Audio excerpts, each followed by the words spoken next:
हम नमः शिवाय। आप सबको आज का हमारा विषय है 51 पीठ यानी 51 शक्तिपीठ के बारे में हमें बताना है। भगवान शिव जी और सती का विवाह हुआ। सती जी थे दक्ष प्रजापति की पुत्री। दक्ष प्रजापति को एक नेतृत्व मिला। नेतृत्व मिलने के कारण उनको अभिमान आ गया, गर्व आ गया, इगोइस्ट हो गए और उनको लगा कि मेरे से इस दुनिया में कोई बड़ा है ही नहीं। एक बार ऐसा हुआ, देवों की सभा में सब ब्रह्मा विष्णु महेश और सब देव विराजमान थे। उस समय दक्ष प्रजापति का आगमन हुआ। सब लोग खड़े हुए, लेकिन भगवान शिव जी खड़े नहीं हुए। उनको ऐसा लगा दक्ष प्रजापति को कि भगवान शिव जी ने मेरा घोर अपमान किया है। अपमान के कारण उनको शाप दिया कि जितने भी यज्ञ होंगे उनमें आपका शिव का एक जो भाग होता है वो शिव का भाग आपको नहीं मिलेगा, यानी शिव जी का रिस्पेक्ट नहीं होगा, यज्ञ में शिव जी का अनादर होगा। ऐसा सोचकर, ऐसा शाप देकर वो निकल गए। एक दिन ऐसा हुआ कि दक्ष प्रजापति ने इतना बड़ा नेता बन गया था, तो नेतृत्व मिलने के कारण उन्होंने एक बड़े यज्ञ का आयोजन किया, सबको आमंत्रित किया, लेकिन अपनी पुत्री सती थी उनको आमंत्रित नहीं किया, दामाद को आमंत्रण नहीं दिया। इसके कारण सती जी को पता चला कि मेरे पिताजी ने इतना बड़ा यज्ञ किया है, हमें जाना चाहिए। शंकर भगवान से विनती करी कि प्रभु हमें जाना चाहिए, पिताजी ने आया बड़ा यज्ञ का आयोजन किया है। तो भगवान शंकर ने बोला आपको जाना हो तो जाओ, मैं नहीं आ सकता। सती जी ने जिद पकड़ी, नहीं मैं तो जाऊंगी। और सती जी निकले हैं, उनके साथ है नंदी। उनकी सुरक्षा के लिए नंदी के साथ निकले और वहां गए। और जैसे ही यज्ञशाला में पहुंचे, लेकिन किसी ने पार्वती माता का सम्मान नहीं किया, पार्वती माता का रिस्पेक्ट नहीं दिया। और पार्वती माता जैसे कोई अनजानी कोई लड़की अपने पिता के घर जा रही हो वैसे ही पहुंची। और सब जगह पे किसी ने उनको बुलाया नहीं, माता ने नहीं बुलाया, पिता ने नहीं बुलाया, अपनी बहनों ने भी नहीं बुलाया। इसके कारण पार्वती माँ दुखी हो गई। एक सब क्या हो रहा है, ऐसा क्यों हो रहा है, हमने क्या कुछ गलत किया है। पार्वती माता बहुत कोपायमान हो गई। जब कोपायमान हो गई तो यज्ञ चालू था, और यज्ञ में उन्होंने यज्ञ में कूद पड़े और यज्ञ चालू यज्ञ में वो भस्म हो गई। भस्म हो गई सीता मैया, सती मैया भस्म हो गई। और नंदी को पता चला, नंदी ने भी और भगवान शंकर जी को बोला।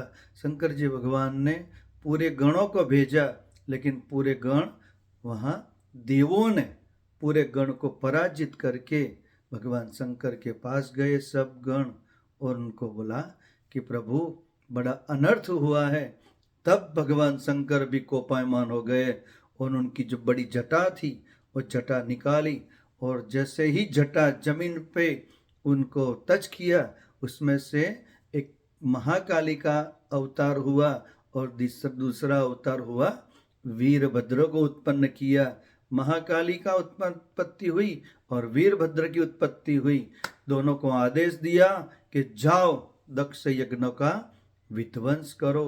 और दक्ष यज्ञ में आए और दक्ष का यज्ञ था, सब विध्वंस कर दिया, सब लोग इधर से उधर हो गए। लेकिन सब भगवान के कारण वीरभद्र ने भगवान की रक्षा करी और महाकाली माता ने रक्षा करी। लेकिन उसके बाद भगवान शंकर जी भी आए। उन्होंने देखा उनकी पत्नी यानी सती माता यज्ञ भस्म में है। यज्ञ में ऐसे वो पूरा शरीर उठाया उनके हाथ में, दो हाथ में लेकर। इतना गुस्सा हुआ है भगवान का, भगवान को पायमान हो गए। सभी देवता चिंता करने लगे कि ये भगवान आज प्रलय आ जाएगा पृथ्वी पर। हाथ में सती जी को लेकर आकाश मंडल में पूरे भारतवर्ष में घूम रहे हैं।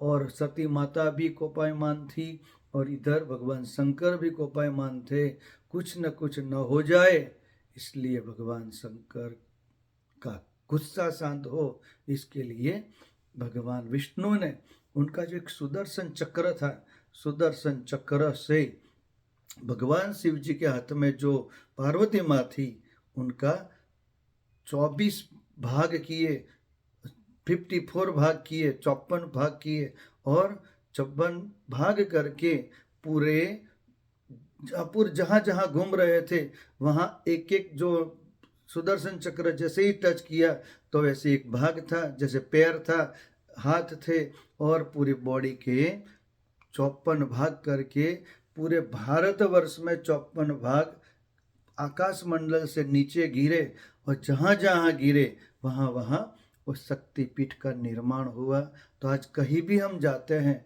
तो वो जो शक्तिपीठ का जो बल है, शक्तिपीठ का जो प्रभाव है, शक्तिपीठ का जो महात्म्य है, वो महात्म्य अखंड है। क्यों अखंड है? क्योंकि वहाँ साक्षात पार्वती माँ, सती माँ विराजमान है। इसलिए हम कहीं भी जाते हैं हमें शक्तिपीठों में जाना चाहिए जहाँ साक्षात माता रानी विराजमान है और माता रानी साक्षात है, और वहाँ जाके हम कोई भी मन में संकल्प करते हैं वो संकल्प माता रानी पूर्ण करती हैं। तो ये जो शक्तिपीठ की जो निर्माण हुआ वो निर्माण इसलिए हुआ कि भगवान शंकर जी का क्रोध था और क्रोध को शांत करने के लिए भगवान विष्णु ने सुदर्शन चक्र से 54 पाठ किए। और सब हमें आज हमारी कल्चर में, हमारी भारतीय संस्कृति में 54 यानी 54 शक्तिपीठ भारतवर्ष में भी है, एक पाकिस्तान में भी है। तो ये सब शक्तिपीठों का हमें दर्शन करना चाहिए। और सबको नमस्कार, जय माता दी, ओम नमः शिवाय।